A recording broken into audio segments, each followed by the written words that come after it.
Hi friends, mothers டேக்கு cake try பண்ணியிருந்தேன். So recipe ஃபுல்லாக cover பண்ண முடியல. விப்பிங் க்ரீம் வந்து நான் 3 கலர்ஸில் ரெடி பண்ணியிருந்தேன். அண்ட் கேக் நான் பேக் பண்ணி நல்லா கூல் பண்ணிட்டேன். கூல் பண்ணதுக்கப்புறம் அதை வந்து 3 லேயர்ஸாக நான் வந்து கட் பண்ணிக்கிட்டேன். அண்ட் என்கிட்ட வந்து பேக்கிங் டூல்ஸ் இல்லை. ஸோ என்னால் முடிஞ்ச அளவுக்கு கேக்கை எவ்வளோ பர்ஃபெக்டாக பண்ண முடியுமோ நான் ட்ரை பண்ணியிருக்கேன். 3 லேயர்ஸாக கட் பண்ணதுக்கப்புறம் நான் டெக்கரேஷன் ஸ்டார்ட் பண்ணேன் ஃப்ரெண்ட்ஸ். ஸோ ஃபஸ்ட்டு வந்து ஒரு கேக் போர்டில் கொஞ்சோண்டு க்ரீம் வந்து அப்ளை பண்ணிவிட்டு, ஸோ தட் பேஸ் நகரக்கூடாது. ஸோ நான் ரஸ்மலாயோட வாட்டர் ஆட் பண்ணியிருக்கேன். தென் கொஞ்சம் க்ரீம், அப்புறம் க்ரம்பிள் ரஸ்க் மலாய், அப்புறம் இதே மாதிரி 3 லேயர்ஸாக பண்ணிவிட்டு நான் வந்து க்ரம் கோட் பண்ணிவிட்டு ஃப்ரீஸ் பண்ணிட்டேன் 1 ஹவருக்கு.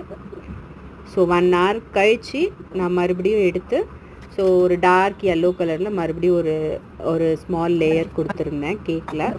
டெக்கரேஷனுக்கு வந்து பிங்க் பைப்பிங் பேக்கில் நான் கொடுத்துருந்தேன். அண்ட் ஃபைனலாக நீங்கள் பார்க்கலாம், இதுதான் வந்து அவுட்புட் ஃப்ரெண்ட்ஸ். உங்களுக்கு பிடிச்சிருக்கா சொல்லுங்கள் ஃப்ரெண்ட்ஸ். ஸோ இதுதான் வந்து மதர்ஸ் டேக்கு கேக் கட் பண்ணியிருந்தோம்.